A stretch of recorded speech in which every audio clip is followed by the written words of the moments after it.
प्रभु, आप जिस पर कृपा करते हो वही विजयी होता है और उसी के यश तीनों लोकों में उजागर होता है। कल मर्यादा पुरुषोत्तम भगवान श्री राम की 550 वर्षों बाद प्राण प्रतिष्ठा का समारोह रखा गया है।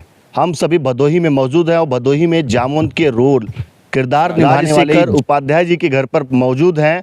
हम लोग सोचे थे कि इनको इन्विटेशन नहीं मिला, हम लोग जाके इंटरव्यू करेंगे, लेकिन हम लोग के इंटरव्यू के दौरान ही सीएम ऑफिस से कॉल आती है और इनको विशेष आमंत्रित के रूप में आमंत्रण किया जाता है।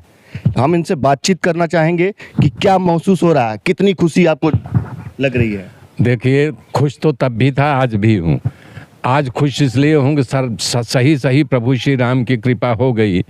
और मैंने किसी 2 दिन पहले बोला था, पहले प्रभु श्री राम लक्ष्मण सीता वनवास होता है तब जामवंत मिलता है।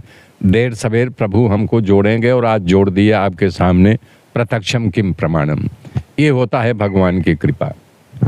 जब भगवान श्री राम 14 वर्षों बाद वनवास खत्म करने के बाद अयोध्या वापस आए थे तो भव्य दीपावली मनाई गई थी, लेकिन ठीक 550 वर्षों बाद जब भगवान श्री राम अयोध्या प्राण प्रतिष्ठा मंदिर बन के तैयार हो रहा है, उस पर क्या कहना चाहेंगे? किस प्रकार की दिवाली होनी चाहिए, क्या उमंग होनी चाहिए? देखिए, उमंग तो ये है कि भगवान की ही कृपा जब घूमती है या कलिकाल का तहस नहस करने के लिए उन्होंने सूक्ष्म रूप से 2 शक्तियों को खड़ा कर दिया है। हमारे माननीय प्रधानमंत्री नरेंद्र मोदी और दूसरा हमारे चीफ मिनिस्टर योगी आदित्यनाथ।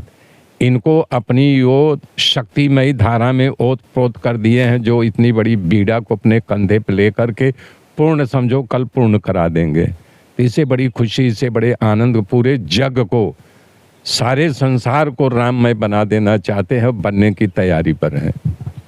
सबसे पहला चीज़, मैं आपको गुरु मान रहा हूं और गुरु जी मैं आपसे पूछना चाहता हूं कि आपके जीवन की कैरियर की शुरुआत कैसे हुई, कैसे मुंबई आप पहुंचे, क्या संघर्ष रहा, कहां से शुरुआत आपने की, कैसे क्या कुछ हुआ आपके जीवन में?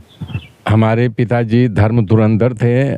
हमारे यहाँ ये गुरु जी आते थे पिताजी के, शुक्ला जी, रामधार शुक्ला, तो हमारी कुंडली बनाए थे। तो उन्होंने लिखा था नाच गान प्रवीण। तो हमारे पिताजी ने मुझे एक हारमोनिया खरीदा था, यह सच घटना है, और टीचर भी बुला दिया तो इसको सारे गामा सिखाओ। तो मैं 5वीं कक्षा का विद्यार्थी था, तो वो देखता था कि ये सा बोल रहा था, ये कैसे बोल रहा है।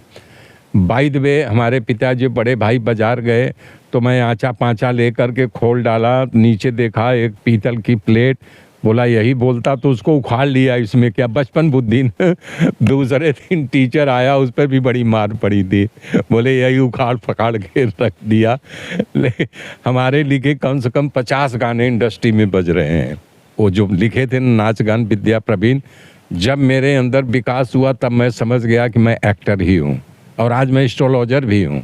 हमारे अंदर बहुत, अमिताभ बच्चन भी के जब हमारे क्लाइंट हैं, बहुत सारे दूर दूर से लोग मेरे पास आते हैं अपना भविष्य जानने के लिए, कुंडली बनवाने के लिए, XYZ। पहली भूमिका आपकी कहाँ पे रही, कहाँ से शुरुआत हुई? विक्रम बेताल सागर साहब के पुत्र थे, प्रेम सागर जी, बड़े बुद्धिमान हैं, आज भी हैं, हमारे मित्र भी हैं। तो धारावाहिक लाए थे विक्रम और बेताल, तो उसमें एक राजकुमार की भूमिका की थी जो कि 3-4 मिनट का था, लेकिन सब जब एक्ट किया उनको बड़ी खुशी हुई, बोले नहीं तुम बहुत सही अंदाज से बोले हो, हम तुम्हें काम देंगे। तो वहाँ से हमारा दौर शुरू हुआ। जितने विक्रम बेताल में काम किए थे सब वही पात्र जो हैं रामायण में आए। सीता जो बनी है दीपिका चिखलिया, वो भी राजकुमारी का, उस समय उनकी अवस्था बहुत कम थी, 17-18 साल की थी, मासूम लड़की थी, लेकिन कॉलेज में पढ़ती थी, अभिनय का शौक था। हमारे राम जो बने हुए हैं अरुण गोविल जी, विक्रम बेताल वो बने, लक्ष्मण ये भी राजकुमार, अलग अलग पात्र जीते थे, तो इनको भी सेलेक्ट किया गया। ऐसे ऐसे जितने भी पात्र विक्रम बेताल में किए थे वही सब रामायण में लाए गए। रामानंद सागर जी ने आपको जामवंत का ही रोल क्यों दिया? क्या देखा आपके अंदर विशेषता है, आपकी क्या इच्छा थी कि आपको क्या मिलना चाहिए था? देखिए, मैं हमेशा कहता हूँ कि ईश्वर जिसको जिस जरिए से जहाँ से हाईलाइट या इतिहास उसी के लिखा जाता है, मुट्ठी भर में किसी एक का।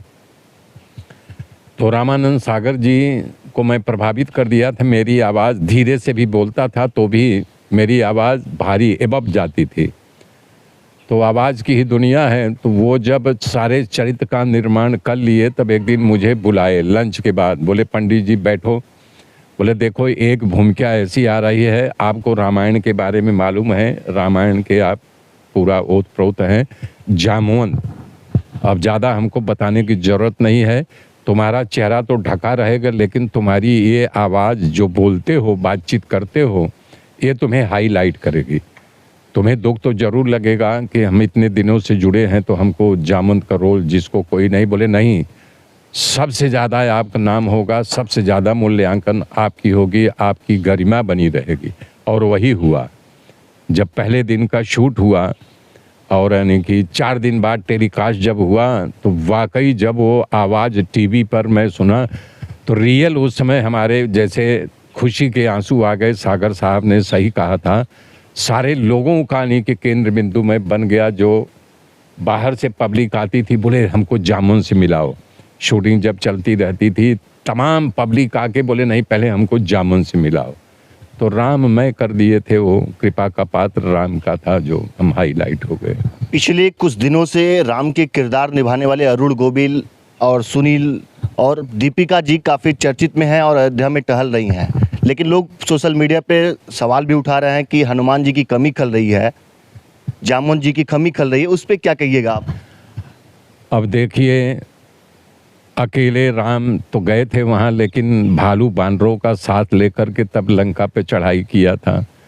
तो मान लो आज प्रभु वहाँ पहुँच गए तो बानर और भालुओं की उनकी आवश्यकता पड़ी होगी तो भगवान की कृपा होगी। हनुमान जी तब नहीं रहे दादाजी, वो तो ये दुनिया छोड़ चुके हैं, स्वर्ग में टहल रहे होंगे, बोल रहे होंगे कि मैं प्रकट हो जाऊं क्या। लेकिन जामुन जिंदा है भाई, उसके बिना कार्य अपूर्ण रहेगा। ये राजशेखर नहीं बोल रहा है, जामुन की भाषा है कि वो जरूर बुलाएंगे, अब बुला लिए। आज दारा सिंह जी से आपके कैसे संबंध थे? सबसे हमारा मित्र व्यवहार था। दारा जी हमको सबसे ज़्यादा लाइक करते थे, बहुत ज़्यादा मानते थे। चूँकि सज्जन पुरुष थे, उनसे ज़्यादा सज्जन पुरुष न इस धरती पर है न होगा। मैं चाहूँगा लास्ट इंटरव्यू करते हुए आप एक कोई किरदार अपने मुख से बताएं जो हमारे दर्शक देख पाएं। हनुमान जी जब सीता माता का पता लगा के आते हैं, लंका तहस नहस करके इस पार आते हैं, तो भगवान राम लक्ष्मण ऋषिमुख पर्वत पर बैठे होते हैं, सुग्रीव उनके पास बैठा रहता है। हनुमान जी जाते हैं और सीधा चरणों पर गिर पड़ते हैं, बोलते कुछ नहीं, खाली प्रभु कह के रोते हैं। उनका आंसू जो है भगवान श्री चरणों पे गिरता है, तो भगवान के उनके सर को सहलाते हैं और सारे लोगों को प्रश्नवाचक दृष्टि से देख रहे हैं। तब वहाँ जामुन बोलता है, प्रभु आप जिस पर कृपा करते हो वही विजयी होता है और उसी के यश तीनों लोकों में उजागर होता है। सो हे प्रभु, आज आपकी कृपा से हमारे सारे मनोरथ सफल हुए। पिछले कुछ दिनों पे आपका सोशल मीडिया पे एक वीडियो वायरल हुआ जिसमें आप वृंदावन के प्रेमानंद जी महाराज के पास अपनी लीलाएं जो पात्र थे उसको आप सुना रहे थे, तो प्रेमानंद महाराज के विषय में आप क्या कुछ कहिएगा? देखिए, वो रियल उनको राधा रानी और कृष्ण भगवान का साक्षात्कार हो चुका है। उनकी दोनों किडनियाँ फेल हैं, तो बताओ जिसकी किडनी फेल हो, इतनी भीड़, इतने अच्छे ढंग से वक्तव्य देना, बोलना, सब वही गॉड गिफ्ट का ये मिसाल है। वो वहाँ पहुँचने पर इतने खुश हो गए, आप लोग वीडियो देखे हैं, और उन्होंने बोला कि आज आप आए हो, यानी अपने शिष्यों से बताया था कि ऐसे ऐसे हमारे पास आने वाले, गदगद हो गए थे। बाकी तो आप लोग देखे हैं, वो महान आत्मा है, सच्चे सच्चे वो संत पुरुष हैं। बहुत बहुत धन्यवाद आपका।